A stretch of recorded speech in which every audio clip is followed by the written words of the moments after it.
Thai protesters have gathered at Bangkok's Victory Monument. That's the main protest site announced by the organizer. Authorities have shut some transit stations in a bid to thwart the demonstrations. And for the latest, Saksa Sayasombat joins us now. Saksa, the situation at Victory Monument, can you tell us what's happening there now?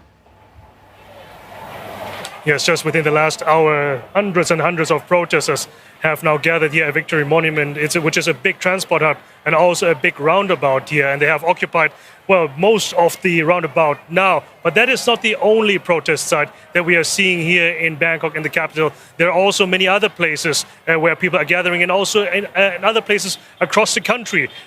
People are gathering now for the fifth day in a row here in Bangkok, where an emergency decree damned or not, or whether or not it's even raining. There are still people coming out there, and even more so in other parts of the country where the emergency decree does not apply.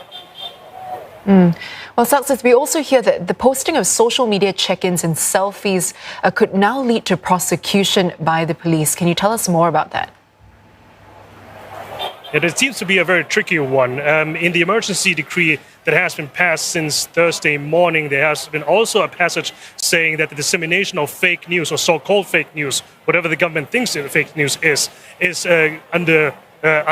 could be punished as well. But now the police have come out to reiterate that selfies or check-ins on social media at protest site could also be used as evidence against people to prosecute them. Now, there is going to be a very tricky one. Not only are they going to be theoretically in violation of the emergency decree, which could bring punishments of up to 2 years in jail or 40,000 baht in fines, or both, but they could also be liable for violations of the Computer Crimes Act, which is already a very vaguely worded law in order to be used against anything that could be deemed a risk to national security. So this could be also another battleground, online battleground, so to speak, that the state is trying to open up against the protesters here. But then again, if they're really going through all the social media posts that have been posted not only this week but also before that, good luck combing through all of that.